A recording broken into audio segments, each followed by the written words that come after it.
কিরে কিরে ওই কিরে মধু মধু রসমালাই রসমালাই কিরে আগুন আগুন আগুন আগুন আগুন কারেন্ট কারেন্ট কারেন্ট আগুন আগুন বাজারে এক নাম্বার মধু মধু রসমালাই রসমালাই শুধু আমার কাছেই পাবেন আর কোথাও পাবেন না ওপেন চ্যালেঞ্জ দিস ইজ মধু নট তুরমুজ এতদিন বাংলা ভাষণ শুনছেন এখন ইংলিশে শুনেন hey what honey honey honey honey water sweet water sweet water sweet ওই কিরে কিরে মধু মধু আগুন আগুন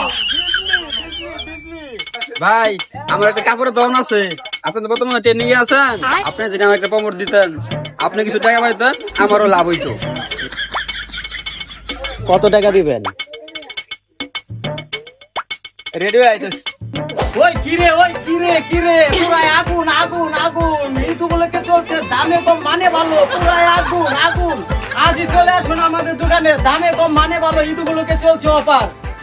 মানুষ ভাইরাল হইলে ইন্টারভিউ নিতে ভালো ভিআইপি জায়গায় নিয়ে আসে আর আপনি আমার নিয়ে আসলে নিয়ে আরতের মধ্যে আপনি যেভাবে ভাইরাল হয়েছেন আপনার তো নিয়ে যাওয়ার মতো কোনো রাস্তায় খুঁজে পাই না।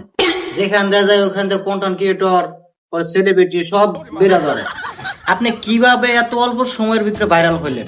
অল্প সময় কেমনে হইলো? এই ব্যবসাটা আমার বাপে করছে দাদাই করছে তারপর আমি করতেছি পড়াই চলতেছে 20 বছর। তো এখন কিভাবে ভাইরাল হইলেন?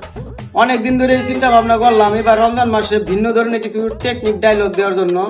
তারপর একটা ডায়লগ বাইর করলাম ওই কিরে মধু মধু রসমালাই রসমালাই আগুন আগুন পুরাই কারেন্ট। রোজা 10টার পরে আমার এই ডায়লগটা নিয়ে ইউটিউব ফেসবুক টিকটকার সাথে তুরমুজ ব্যবসায়ীরাও ভিডিও কইরা এইভাবে আমি ট্রেডিংয়ে চলে আসছি। প্রতিদিন আমার দোকানে কাস্টমারের সেফ ইউটিউবার টিকটকার আসে আমার দোকানে ভিড় বানায় আর আমার সাথে ভিডিও বানায়। আচ্ছা ঠিক আছে, আপনার তাহলে প্রমোশন ভিডিও করার প্রসেসটা কিভাবে আসলো? আমি তো মূর্খ মানুষ অত কিছু বুঝি না, তো এক ভাই এসে বললো আমার এই যে ভাইরাল ডায়লগটা কাপড়ের দোকানে দিলে কিছু টাকা দিন। তাতে আপনি রাজি হয়ে গেলেন? দেখেন আমি একটা সাধারণ তরমুজ ব্যবসায়ী, এই বাজারে তরমুজ ব্যবসা কইরা সংসার চালানি খুবই কঠিন। তা ঠিক, যেহেতু আমি ভাইরাল আছি যদি কিছু টাকা পাই এই ঈদে বউ বাচ্চা পোলাও নিয়ে আমি ঈদ যাপন করতে পারবো। ঠিক আছে, আপনাকে কাঙ্ক্ষিত সময় দেওয়ার জন্য আপনাকে ধন্যবাদ। এই ঈদটা আপনার জন্য ভালো কাটুক, ভালো থাকেন, সুস্থ থাকেন। ঈদ মুবারক। ঈদ মুবারক, আল্লাহ হাফেজ, ভালো থাকুন। ঠিক আছে, আল্লাহ হাফেজ। কারণ বাজারের একজন অভিজ্ঞতা তরমুজ বিক্রেতা যিনি 20 বছরের বেশি সময় ধরে এই পেশায় আছেন, তবে সম্প্রতি তার ভিন্ন ধরনের মজার বিক্রির ধরন তাকে ইন্টারনেট ব্যাপক জনপ্রিয় করে তুলেছে। তরমুজ বিক্রির সময় তিনি উৎসাহ ভরে বলেন ওই কিরে মধু মধু রসমালাই, যা পথ ছাড়েও ক্রেতাদের নজর কাড়ে। তার এই অভিনব উপস্থাপনা শুধু বিনোদন দিচ্ছে না, বরং ক্রেতাদের মনে আনন্দ জাগিয়ে তুলেছে। তার সাথে তিনি পাকা ও রসালো তরমুজ চিনতে পারেন, যা তার দীর্ঘ অভিজ্ঞতার প্রমাণ।